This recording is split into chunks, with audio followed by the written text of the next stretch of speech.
Sejamos todos muito bem-vindos. Não deixe de se inscrever, curtir, compartilhar, ligar o sininho, marque nas suas mídias sociais, marque a todos nas mídias sociais. Se puder, seja membro, se não puder, tá tudo certo. Você venha comigo até o final dessa história que parece um filme de terror com necessidade de final feliz, mas é a realidade. Isso que é muito bom, é muito, muito bom, é muito... A gente também é feliz quando a gente tem um final feliz. Também é bom quando a gente consegue ver que o crime não venceu. Também é saudável a gente conhecer uma história de uma pessoa que passou pelo inferno e conseguiu se superar. É bom sim a gente conseguir olhar e ter ainda a esperança de que tudo pode dar certo. No momento em que parece que já foi, que já não é mais. É a história da Elizabeth Smart, que virou um documentário muito bom na Netflix, que é Sequestro da Elizabeth Smart. E que, nossa, você vai olhar essa história e vai pensar na história da Daiane, lá de Caldas Novas, que acabei de fazer o caso comentado, que ainda não tem uma solução, a mulher que desaparece praticamente no elevador do prédio onde ela morava. Você tem a Priscila Belfort novamente aqui, como sensação, o caso Evandro, pessoas que são levadas, que são sequestradas, que desaparecem, que evaporam, somem, e neste caso, dentro da sua própria casa, dentro da sua própria máxima segurança, o que nos mostra o quanto que ninguém está seguro em lugar nenhum, de fato. Mas antes de mais nada, também tem o caso Pedrinho, aquele menino que foi levado pela Vilma Mar, também vai ter recordações aqui. Então vamos com antes de mais nada, eu sou o Beto Ribeiro e este é o especial Caso Comentado e também Dica de Séries. Eu vou tentar contar histórias, eu por exemplo não conhecia. Eu achei que o documentário errou num ponto só. É um documentário muito bem feito, muito bem realizado, muito bem roteirizado, mas eles deram um spoiler dessa história na abertura do documentário que não precisava. Não é como Pesadelo Americano, por exemplo, que a gente vai descobrir que a menina que tinha sido sequestrada, ela estava viva e no final do primeiro episódio você fala, meu Deus, ela está viva, você achando que ela tinha morrido. E eu acho que esse documentário pecou só nisso, eu teria tirado a imagem, mas eu nem vou entrar nesses spoilers para não esquecer até o final da nossa conversa aqui, para eu poder apontar. E se você quiser assistir antes ao documentário, eu vou, 1, 2, 3, agora vai ter que ficar. Senão vai e volta. Porque eu vou ter que entrar, é um caso real, um caso que eu não conhecia. Mas é um caso de bastante repercussão, principalmente nos Estados Unidos. Então eu vou contar a história aqui para vocês, como essa aula de suspense que o documentário conseguiu construir, muito bem feita. Elizabeth Moss era uma moça de 14 anos ali em Salt Lake City, lá em Utah, nos Estados Unidos, uma cidade que você já deve ter visto em outros documentários sobre Mormons. Ali é bem a cultura mormon de ser, da religião mormon, que é uma religião mais, como é que eu posso, qual adjetivo? Mais careta, no seguinte sentido, ela é mais quadrada, ela tem normas extremamente rígidas a serem seguidas, como, por exemplo, não pode fazer sexo antes do casamento, você não pode beber, você não pode fumar, você não pode ter festa, uma série de coisas. Festa não sei nem se pode ter ou não, mas o fato é que você não pode ter a vida mundana, a vida, vamos dizer assim, ordinária, aquela que todos nós, de uma certa maneira, temos e que eu acho que é o que traz sabor para a vida. Mas, no caso, a Elizabeth Moss veio de uma família com muito dinheiro, uma família rica ali daquela região. Ela morava num bairro mais chique daquela cidade, que é uma cidade pequena, média, mas é uma cidade média, não é uma cidade grande, né? Não é um Boston, não é Nova York, não é Los Angeles, mas é uma cidade pequena, deve ter uns, sei lá quantos mil habitantes. Não pesquisei, também não vou pesquisar isso aqui, não é tão importante. O que eu quero dizer é o seguinte, nessa cidade, essa cultura era muito colocada, e ela, Elizabeth Moss é a atriz. A Elizabeth Smart, ela vem dessa família, da família Smart, que é extremamente religiosa, com caixinhas muito certas a serem seguidas, isso é importante, eu não estou trazendo isso à toa, porque isso vai determinar lá na frente, eu vou até abrir daqui a pouco um parênteses sobre isso. E ela vem dessa família, uma família com 6 irmãos, uma família de pais até jovens, quando aparece toda essa história, porque toda a história vai começar a acontecer em 2002, em junho de 2002, uma época que a gente tem que lembrar. Não tinham câmeras de segurança em todos os lugares, as pouquíssimas que tinham, elas eram bem ruins. Você não tinha celular para todo mundo ainda. Não era comum crianças com celular, e o celular não era um objeto... Pegando, claro, aqui no Brasil. O celular no Brasil mesmo, a gente explode o celular ele explode mesmo com os smartphones. Com a chegada do iPhone 3G, né, que é o iPhone 3, acho que é 2008, 2009. As pessoas tinham celular, as pessoas não tinham um computador na mão. Você usava para ligar para alguém, para mandar um texto. Você não era um telefone. Então nem todo mundo tinha, e essa menina inclusive não tinha, ou se tinha, não aparece documentado, e seria algo importante. Mas essa família, sem inimigos, sem problemas, sem uma família que vivia o dia a dia cotidiano com os seus filhos, os filhos da família Smart, sendo construídos para serem bons esposos e boas esposas dentro das características que aquelas pessoas acreditam que sejam boas esposas e bons esposos, né? Bons maridos. Isso é importante, gente, porque eu já vou abrir aqui. Cuidado quando você coloca a ferro e fogo certas regras, como se o fato de a pessoa que está levando aquelas regras está sendo doutrinada, isso é muito em função de pai e mãe, doutrinar os seus filhos, em função de atos religiosos, pensamentos únicos e exclusivamente seus, e querer colocar neles como verdadeiras espadas na cabeça, isso é muito, mas muito perigoso, porque você vai, inclusive, nesse caso a gente vai entender porque eu estou falando isso, você pode transferir para quem você está doutrinando, porque isso para mim não é educação, isso para mim é doutrinação. O medo, a vergonha e até mesmo inverter a ordem dos fatores. Quando você é uma vítima de algo que está acontecendo e você, a vítima, se vê como o algoz ocupado, porque dentro da sua doutrina, você é o responsável por aquele inferno onde foi colocado. E você perde, inclusive, confiança. Você tem medo de não ser mais amado, você tem medo de ser colocado de lado, você tem medo de não ser entendido, você tem medo de que a pessoa tenha vergonha de você por algo que aconteceu com você, onde você é totalmente a vítima. E isso vai estar muito entrelaçado nessa história aqui. Não é à toa isso que eu estou te dizendo. Então, assim, ao invés de você falar, não faça isso, não pode ter sexo antes do casamento, cara, isso é uma escolha tua. Você não pode determinar que teu filho siga isso também. Mas no mundo de hoje, com o helicóptero passando, por exemplo, como é que você vai falar uma coisa dessa? Eu vou doutrinar, não pode ter helicóptero? Não posso, o mundo vai por um helicóptero passando enquanto eu falo. Porque se você obrigar o outro a seguir aquela estrada, sem poder entender que existem desvios, rotas de volta, novas possibilidades de caminhos, as pessoas elas podem se tornar, inclusive, frustradas dentro das suas não escolhas. Eu vou passar o microfone, vou para cá, estou com medo de estar fazendo barulho. Das suas não escolhas, porque você não escolheu essa doutrina, você foi imposto a você essa doutrina. E isso vai bater muito forte nessa história aqui. Mas vamos no começo? Então, a Elizabeth Smart, que vem dessa família toda, certinho Smart, né? Ela é bem smart, bem inteligente, bem tudo. Tava lá feliz na escola dela, ela tava mudando de, sei lá, na minha época seria da 8ª série do colegial. E ela tava saindo do ginásio pro colegial. Hoje eu não sei o que é ensino médio, ensino fundamental, não sei nessas coisas. Acho que é ensino fundamental para ensino médio, é isso?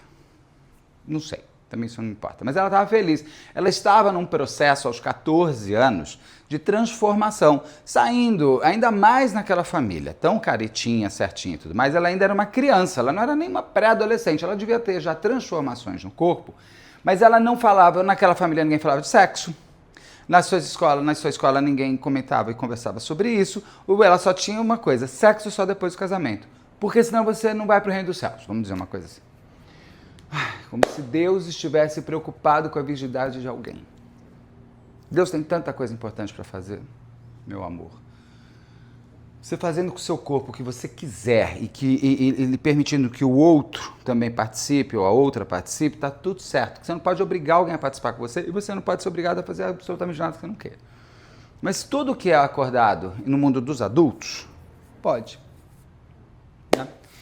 Mas a Elizabeth, então, ela está lá um dia, acho que é 5 de junho de 2002, ela está no quarto com a irmã mais nova, uma irmã 9 anos mais nova que ela, e super importante, a Mary, que é super importante essa personagem também, porque numa casa com 6 irmãos, mais rico que ele seja, com mais 4 que tenham, meu filho tem que ter uns 4, 5 quartos, né? Porque se tem irmão mais velho, daí tem uma coisa. E ela dividia, aos 14 anos, dividia quarto com a irmã de 9. Você percebe, inclusive, que a infância ainda permanece. Porque dentro daquilo, então ela era uma menininha, era uma criancinha ainda, se desenvolvendo para a adolescência, provavelmente. Nesse belo dia 5 de junho de 2002, estão no quarto dormindo a Mary, a irmã de 9 anos, e a Elizabeth com 14. Entra um homem nesse quarto, põe uma faca no pescoço dela, da Elizabeth, e fala para ela: se você gritar, eu te mato. Levanta. E a irmã de 9 anos vê tudo isso, ouve a voz de quem está falando e fica paralisada. Porque ela ouve, se você se mexer, se você gritar, eu te mato. E a Elizabeth simplesmente é levada embora de casa. A Mary começa a ficar um pouco mais com coragem, ela está com medo de qualquer coisa, ela levanta e sai correndo e avisa os pais. Isso às 3 horas da manhã, ela avisa os pais que um homem tinha entrado na casa e tinha levado a Elizabeth embora. Imediatamente os pais chamam a polícia. O pai até vê que na cozinha tem uma janela rasgada, uma janela aberta, a polícia vai, eles fazem perícia e tem uma cadeira do lado de fora que permitia para entrar para a cozinha, né? Para ajudar a entrar na cozinha. E essa história da cadeira nunca foi revelada para a imprensa. Isso é importante? É, claro que é importante. Porque nem toda investigação pode ser colocada, principalmente de algo como um sequestro ou um corpo que ainda não foi encontrado, porque, assim como eu estou assistindo, quem fez também está. Então, se você libertar todos os elementos, você pode criar, inclusive, pessoas que vão começar a copiar, somente serial killer, isso, aquilo, e também fica um elemento importante, porque se você pegar o suspeito e você conseguir colocar ele com aquela cadeira e que ninguém sabe que existiu, fica ainda mais forte a prova pericial. Mas o fato é que entrou por uma cadeira tal. Começa uma comoção naquela cidade, nos Estados Unidos. Uma menina de 14 anos foi levada de dentro de casa. Como assim? Quem é? Qual é a ligação? Por que essa família? Essa família tem inimigos? Essa família não tem inimigos? Que são perguntas básicas de uma investigação. O problema desta investigação aqui da Elizabeth Smart, no começo, ela vai se cruzar muito forte com o do caso Pedrinho, lá de Brasília, quando a Vilma sequestrou o menino da maternidade. Tem outros casos também, quando a própria Priscila Belfort, porque é natural. Todo caso, a polícia tem que abrir inúmeras linhas de investigação. Ela tem a informação que a Elizabeth Smart foi levada embora por um homem de dentro da sua casa. Como é que ela sabe disso? Por causa da irmã de 9 anos. Né? Mas aí precisa se perguntar, ela foi levada embora? Ela foi levada embora ou ela foi porque ela quis? É um namoradinho? É um romance que ela tem por fora e que a família não pode saber porque a família impregnou na cabeça dela que ela, para ser uma boa menina, não pode ter sexo antes do casamento? Ela foi... É ilusão dessa menina de 9 anos e, na verdade, ela pegou as coisas dela e foi embora? Não, mas ela não pegou nada das coisas dela. A única coisa que ela saiu foi com o pijama e uma pantufa. Então, não tem como ela ter ido embora. Ela teria feito uma mala de roupas, ela teria levado algum dinheiro, ela teria levado as pequenas joias dela, alguma coisa assim. Não, ela não foi. Então, assim, você descarta que ela foi embora porque ela quis. Pode ser o namorado? Pode. Pode. É uma linha de investigação. Ela tinha namorado? Não. Conversa com todas as amigas, com toda a família. Ela realmente era uma menina extremamente ainda criança. Ela nem na mão de um menino tinha pegado ainda. Nem paquerar ela sabia paquerar. Isso a gente vai descobrir daqui a pouco. Então, a pessoa que leva, qual é a relação que ela tem? Porque o que acontece? Essa pessoa sabe andar dentro da casa. Porque ela sabe até o quarto onde a Elizabeth dorme. É uma casa grande, muito grande. Então, ela não podia estar ali pela primeira vez. Essa pessoa tem que saber andar. Ok. Uma das linhas de investigação que você naturalmente tem que ir também não significa que só possa ficar nela. A polícia tem que abrir as linhas e ir fechando. E não vai assim, vou ficar só nessa. Não gostei, vou para essa. Não, você abre todas de uma vez. Uma das linhas de investigação, num caso de uma menina que desaparece, realmente a família tem que ser investigada. Tem, faz parte, é normal. Você, assim como você tem o caso Pedrinho, que o pai foi extremamente investigado e a polícia perdeu tempo demais ficando só em cima do pai do Pedrinho e cada dia conta, principalmente no sequestro ou no desaparecimento, e a polícia erra feio, a polícia ali do Distrito Federal, porque ela fica em cima, somente em cima do pai do Pedrinho. O Pedrinho tinha sido levado pela Vilma e a polícia fica em cima achando que o pai que tinha sequestrado o próprio filho. Você tem casos como o da Giovana, que eu já fiz aqui, a entrevista da mãe, vou fazer um comentadão fechando em breve a história. O pai, ele chora o desaparecimento da filha.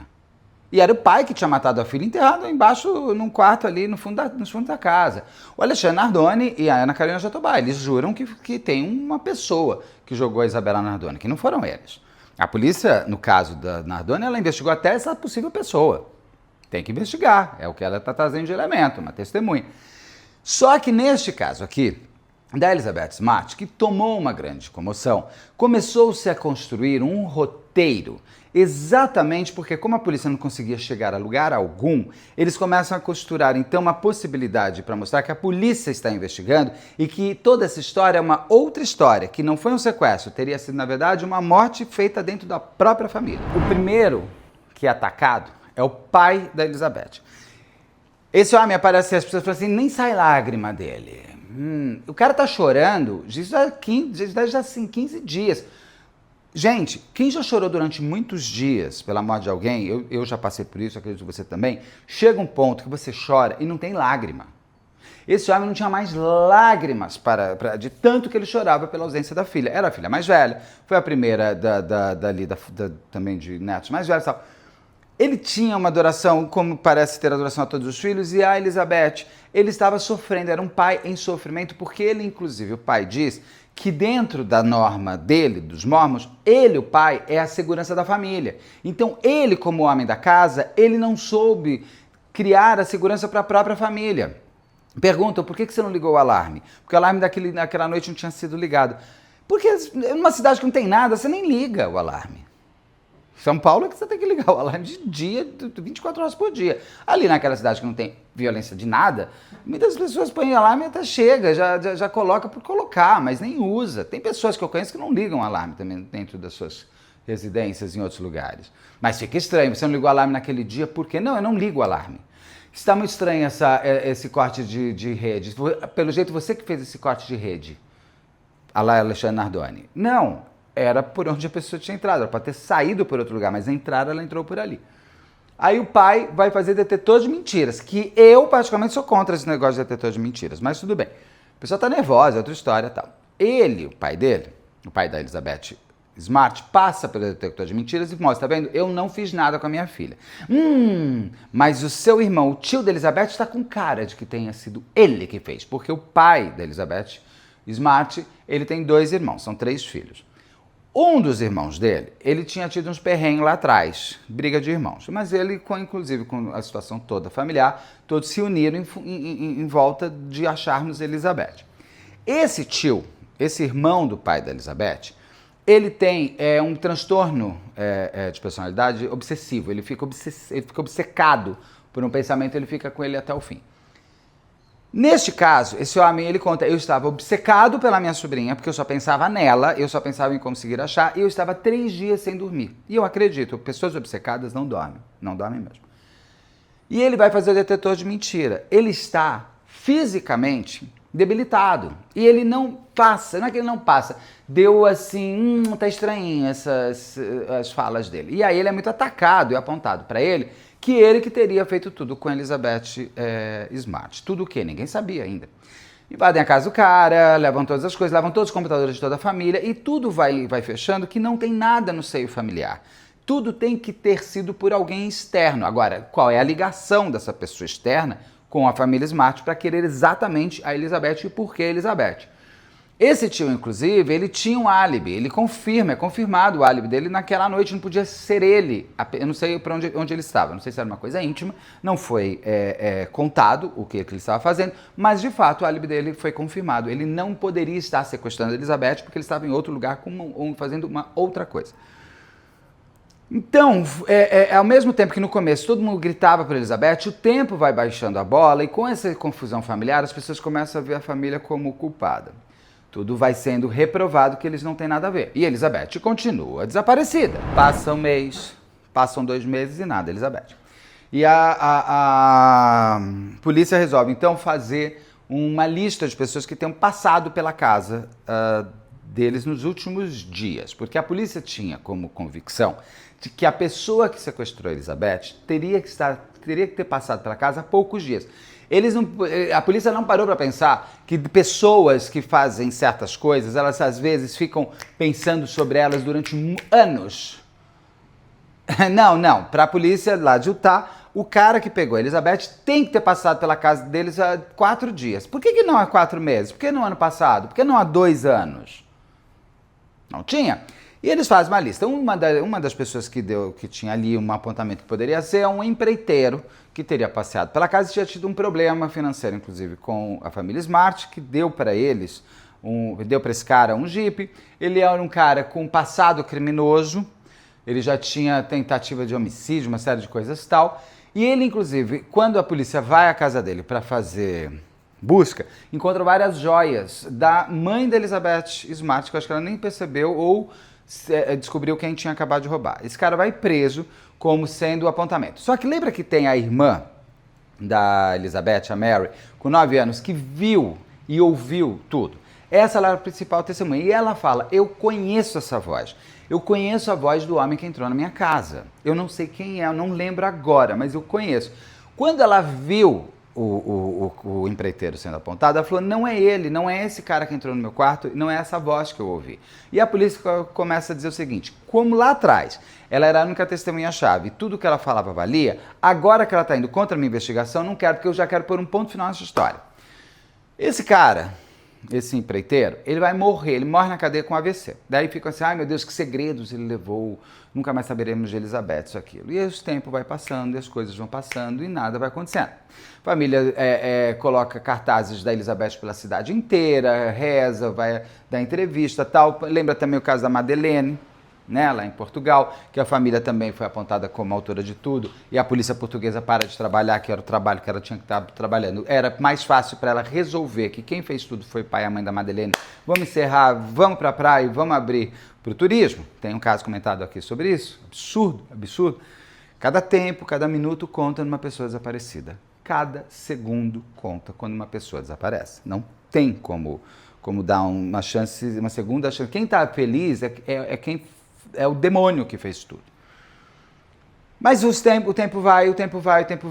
Alguns, 4, 5 meses depois, a Mary, a irmã de 9 anos, ela não conseguia dormir. E ela esperava o pai chegar para ficar com ela no quarto, porque ela tinha medo. E ela estava lendo uma revista, de repente vem uma revelação para ela. Eu sei quem é o homem que entrou no quarto. E o pai fala, quem? Quem que entrou no quarto? Ela fala, o Emanuel. Quem é Emanuel? Mas que Emanuel? Que Emanuel é esse? Que Emanuel? Que Emanuel? Que Emanuel? Que Emanuel? Aí vai se lembrar que a mãe da Elizabeth tinha levado as filhas ao centro da cidade, alguma coisa assim, e tinha umas pessoas em situação de rua. E tinha um homem em situação de rua que se chamava Emanuel.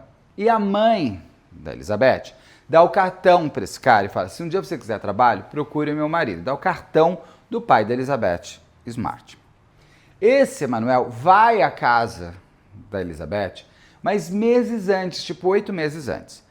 Ele fica umas 4 horas pela casa e não volta nem para receber o dinheiro e nunca mais se ouve falar desse Emanuel. Só que a menina de 9 anos, ela ficou muito impressionada. Não se sabe, não se entende direito por que ela ficou tão fixada nele.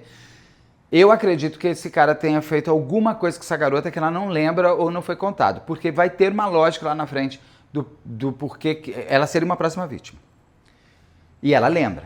E ela fala, e ela faz um desenho, fazem um desenho... A menina consegue descrever o cara e faz aquele retrato falado lá e realmente fica muito parecido.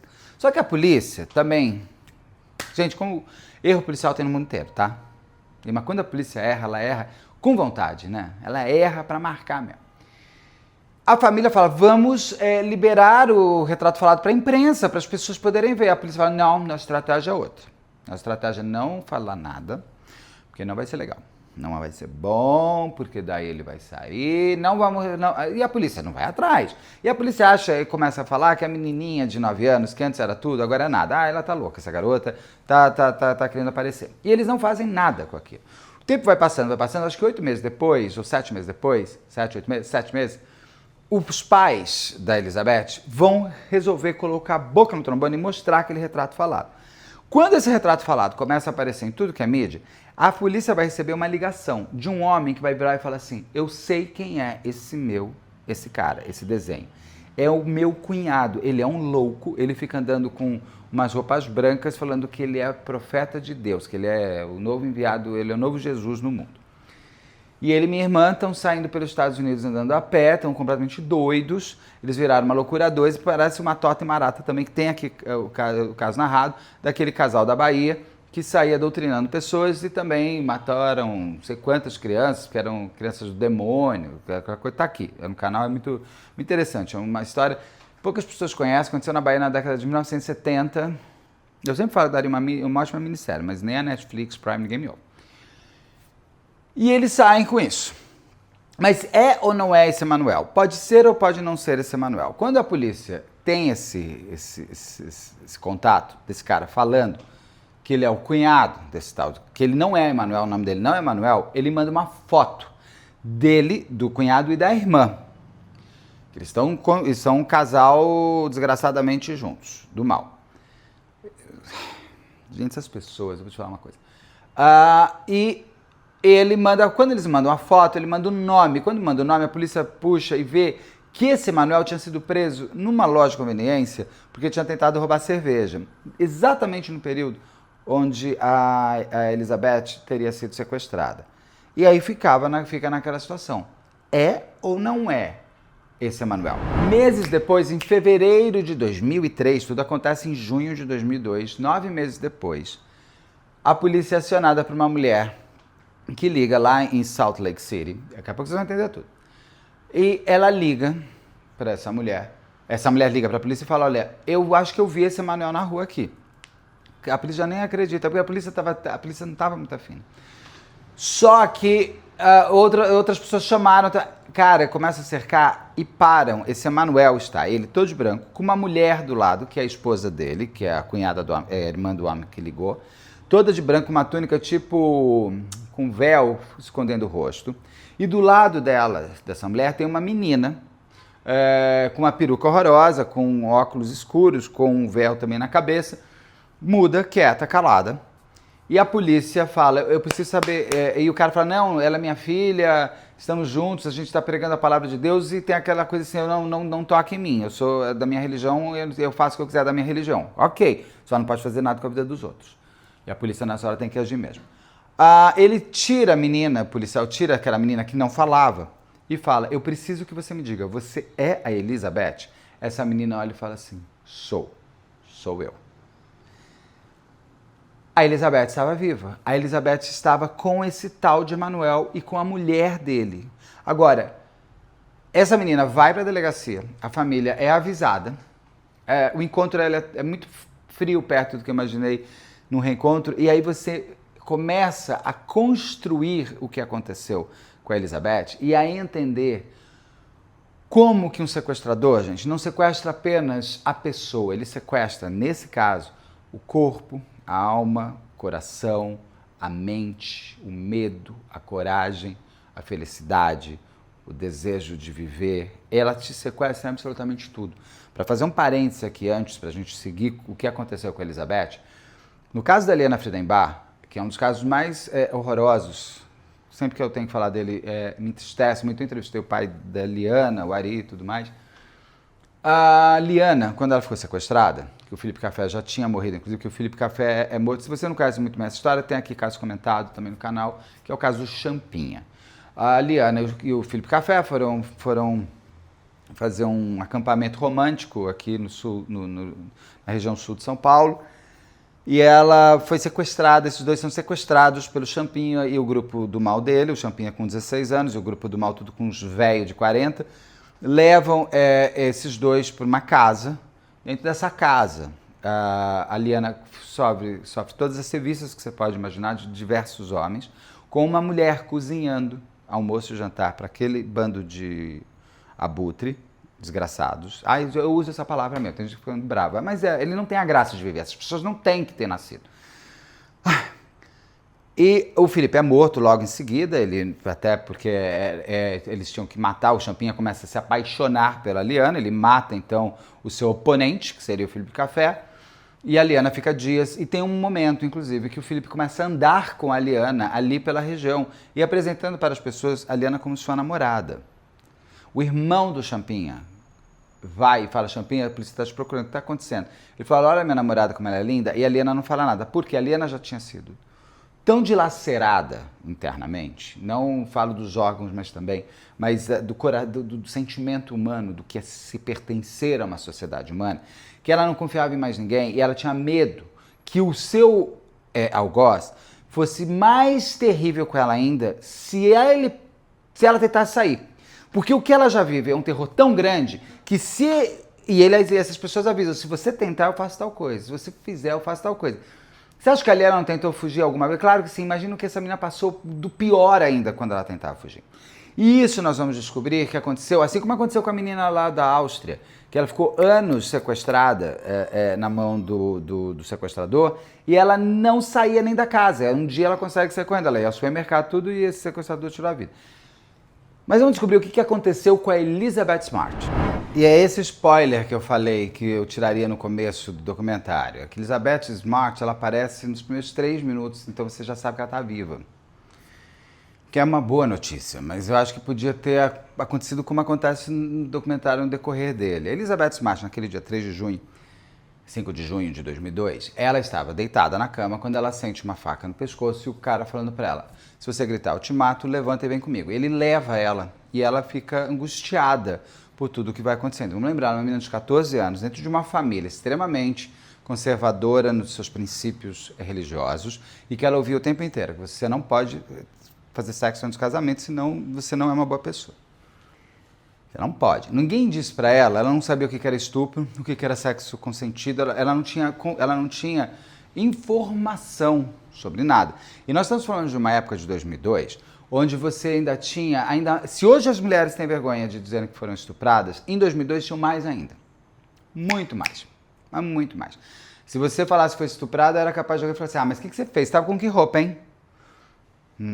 Tá bom, você subiu até o quarto dele? Você vai fazer o que lá? Você ainda tem isso, imagina em 2002. Então ela é levada e ela sai de pijama e pantufa, ela sai andando pelo quintal, e são aquelas casas americanas que tem um monte de quintal interligado, que vai cair sempre numa woods da vida ali. E ela percebe, ela tem medo, ela pergunta, você vai me matar? Você vai me violentar? Porque ela até fala, essa moça, gente, o depoimento dela é de uma consistência humana, é de uma beleza, é de um autocuidado, é de um auto-perdão, é de um se entender. Essa moça deve ter feito muita terapia boa. Ela é um exemplo da superação máxima do que se pode ter e da percepção de que se construir novamente está em nós, está em todos nós. E ela pensa rapidamente que assim, se ela fosse morrer, ela preferia que fosse perto da casa dela para os pais acharem ela. Ele fala, eu não vou te estuprar e não vou te matar ainda. E ele leva essa menina pelo meio da mata lá, até chegar numa barraca que ele tinha montado no meio ali em cima das montanhas. E lá, quando ele chega, sai uma mulher, que é essa mulher dele, da vida real. O nome dele não é nem Emanuel, o nome dele é Brian, se eu não me engano. E ele tinha fundado, na cabeça idiota dele, uma nova religião com a Bíblia dele, que a Bíblia dele dizia que ele teria que casar com 7 garotas virgens. E que ela seria a primeira, que a segunda seria a irmã dela, Mary, e a prima dela. Porque no meio de tudo aquilo que eu estava contando da investigação, uma coisa que é importantíssima, que ao longo de quando a polícia vai, dia 24 de julho, tudo acontece dia 5 de junho, 24 de julho de 2002, a casa do outro irmão do pai da Elizabeth Smart é invadida por um homem que tenta levar a filha de 18 anos, é prima da Elizabeth. Então, se você olha, essa pessoa está em cima da minha família. Por quê? Esse cara foi na casa do cara e se encantou. Foi isso. A motivação dele é básica essa. Ele percebeu que ali ele conseguiria fazer dentro da mesma família, porque como eles eram muito religiosos, até a guerra religiosa, eu vou vencer pegando as suas filhas ainda. Ele leva essa menina. Quando ela chega, essa ordinária dessa mulher dele, limpa os pés dessa garota, despe ela, entrega ela para esse nojento, chamando ainda Emanuel. Esse homem faz de tudo com ela. E ele fica... Aí ele amarra umas correntes nela, ficava andando com ela como se fosse cachorro pela mata. E ele violentava ela diversas vezes ao dia, durante... Se ele estava bravo, violentava mais, se ele estava feliz, violentava ainda mais. Porque ele estava limpando, porque ele era Deus. Cabeça dele. Cabeça dele não, né? Isso é papo. Isso é gente má, isso é gente horrorosa. Não vem com papo de, não tá em surto nada, ele tá em prazer mórbido, na maldade dele. E aí ele fica, tanto que vai chegar um dia, ele vai começando a ficar tão arrogante e com tanta certeza de que ele já tem a Elizabeth nas mãos, que ele vai com a Elizabeth, com essa mulher, para a cidade, andar para a cidade, ele vai numa festa. Ele é parado por um policial que fala, eu preciso ver se essa menina não é a Elizabeth. E ele convence o cara de que ela não pode ser vista, porque ela está com aquele véu, e ela não pode ser vista porque ela só pode ser vista pelo marido, que um dia ela vai ter. Você vai me perguntar, e ela não gritou, ela não falou? Vamos lembrar que ela não está como nós estamos. Aqui sentados, conversando, daqui eu vou jantar, vou dormir. Tá. Essa menina está há meses sendo ser viciada, humilhada, destruída, e ela está angustiada, ela fala sobre isso, ela está com muito medo de a família dela estar com vergonha dela e de a família dela não aceitar de volta, porque ela, afinal de contas, ela fez sexo antes do casamento, ela foi estuprada e ela tem sentimento de culpa com relação a tudo que a família impôs para ela como uma realidade social em cima de uma religião que a família escolheu para ela, não ela obrigatoriamente. Cara, tem que ter muito cuidado de você... a religião, eu respeito todas, mas você tem que respeitar, inclusive, que o seu filho possa não querer seguir. É o livre-arbítrio. Deus nos deu o livre-arbítrio, pelo amor de Deus. Só que essa menina, ela está lá liana. Primeiro, ela não confia mais em nenhum homem. Ela está com horror a homem. Chega um policial. Na festa que vem falar com ela, vem um homem falar com ela. Ela fica quieta. Tem a foto dela na festa. É angustiante. Essa moça, ela estava, para o algoz dela, ela já tinha sido levada. A mente, o corpo, a alma. Claro que eu aqui, pessoalmente, agora falo que eu teria gritado, mas no lugar dela talvez tenha feito a mesma coisa. Como a Liana também fez a mesma coisa. Só as pessoas que viveram aquilo, você percebe o padrão da repetição, porque o sequestrador, ele já tem ela inteira nas mãos. Então ela vai ficar quieta. Ela não vai fazer nada. Ela fala isso, ela fala, por que eu não gritei? Depois ela vai se culpar, lá na frente, por que ela não gritou, por que ela não correu, por que ela não fugiu. Pô, você está andando pela cidade e você não faz nada? O problema é esse. Até mesmo na defesa dele, desse ordinário, o cara ainda pode usar como defesa o fato de que ela ficou com ele porque ela quis. Ainda mais pegar uns advogados aí que não tem vergonha, lá aquele do Dock Street, de ainda jogar para a mulher a culpa da morte dela, da Angela Diniz. Se você pegar um advogado que ainda virar e falar assim, não, mas peraí, ela estava apaixonada por ele, por que ela não correu? Ela estava andando pela cidade, o que impedia ela? É uma pessoa que realmente não entende o comportamento humano de absolutamente nada, né? Mas, sei lá, qual advogado que esse homem pegou.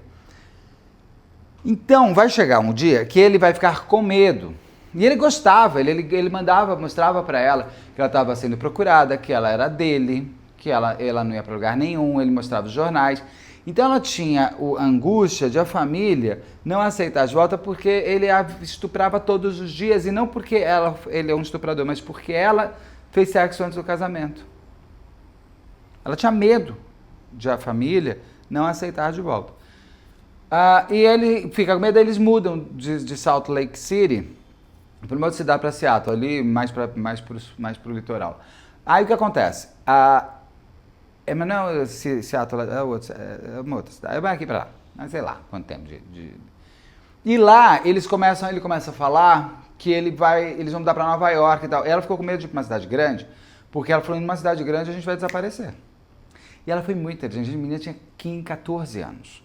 Foi muito inteligente. Ela resolveu entrar na dança louca dele. E ela vira e fala assim, olha, estou com um pressentimento, ela começou a usar palavras dele, estou com um pressentimento que a gente deveria voltar para Salt Lake City. Eu sei que eu não sou nada, eu sei que eu não, Deus não fala por mim, Deus fala por você. Mas não sei, veio alguma coisa interna. E ele fala, nossa, finalmente você percebeu que você é insignificante, que você não serve para nada. Mas que bom, mas você, Deus me mandou o sinal através de você que é nada. Ele volta para Salt Lake City. Ela foi inteligente, ela sabia que se voltando para Salt Lake City, ali, talvez, as pessoas, talvez ela tivesse mais coragem de correr. Porque, gente, quando ela sai com ele, ele desce com ela andando, antes de mudarem, cara, ela passa do lado da casa dela. É angustiante isso, é angustiante. E aí que acham, e aí que vão, e ela reencontra com os pais. Tanto quando ela reencontra com o pai pergunta, fala, Elizabeth, é você mesmo? Porque ela tinha mudado. Ela estava até falando de um jeito como esse demônio falava. Porque você vai, né? O cara vai te tacando na cabeça e vai ficando. E ele vai. O pai fica. O abraço não é o abraço que você imagina que teria da filha, do pai correndo, se abraçando, papai, te amo, chora os dois até o chão e com a brigadeiro. Não é isso. Porque ela tinha receio de como a família encarar o fato de que ela é uma vergonha para a família. E ela foi super abraçada, e tem mulheres que passam a ser a vergonha mesmo, viu? A mulher estuprada, eu falo, não vamos falar mais disso? Não fala disso não. E a mãe ajuda muito ela, a mãe não aparece no documentário, porque ela diz que a mãe ela quer realmente superar, já faz 20 e poucos anos, ela falou assim, eu não quero mais falar sobre isso.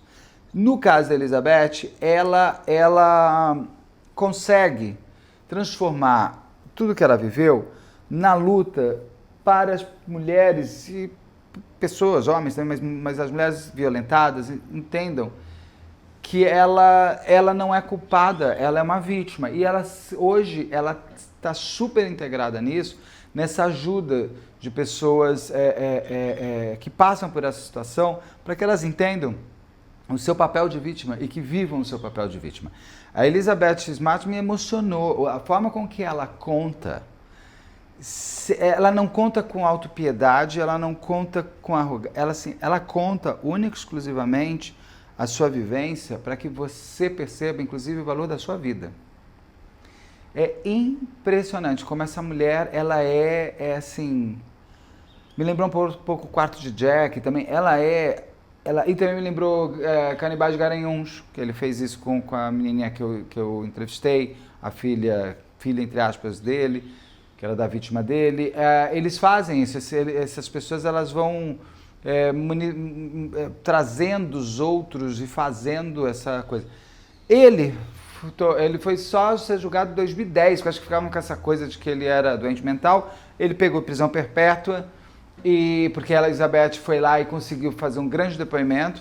O tempo ajudou ela, inclusive, a enfrentar aquele homem de novo no tribunal. A mulher dele, a mulher desse Emanuel, que é Brian, o nome dele, aquela Ogra 2, parte 2, a Desgraçada 2, ela confessou, falou que sequestrou mesmo, ela ficou, sei lá, 15 anos na cadeia, desde 2018 ela está solta, ótima. Olha, minha senhora, vou te falar uma coisa, espero que ninguém da sua família tenha te acolhido, que você fique onde você deveria ficar mesmo, pelo meio do nada, que é o que você é. Esse homem está lá preso, que ele fique preso o resto da vida. Porque a morte para ele é rápida e é pouco indolor. Não, tem que ficar o resto da vida dentro daquela cadeia, dentro daquela jaulinha ali, olhando para ele mesmo. Ah, mas Johnny Hooker já cantou e eu canto aqui para você também. Não vou cantar porque não tenho voz para isso. A solidão vai ser o seu pior castigo. Que ele seja só dentro da cabeça má dele, que ele viva com ele, vai ser a pior coisa que pode ter, é ele ter contato com ele mesmo. Ainda mais que ele é um arrogante, que ele gosta de plateia, que ele acha que é Deus, então ele fica pregando para quem? Para ele. Uma coisa boa. E as pessoas gostam de seguidores, né? E eu tenho medo dessas pessoas soltas no mundo, que elas conseguem os seus seguidores. Isso que é terrível. Bom, essa história da Elizabeth Smart, que tá esse documentário muito bom da Netflix, assista já. É muito, muito, muito bom mesmo, vale muito a pena. E é isso, espero que tenham gostado. Já assistiu? Já assistiu? Me conta. Me dá dicas também de que você quer que eu assista, que eu tenho pegado bastante dicas aqui para ver junto com vocês. Então, até já. Tem visto todo dia, hein? Até já.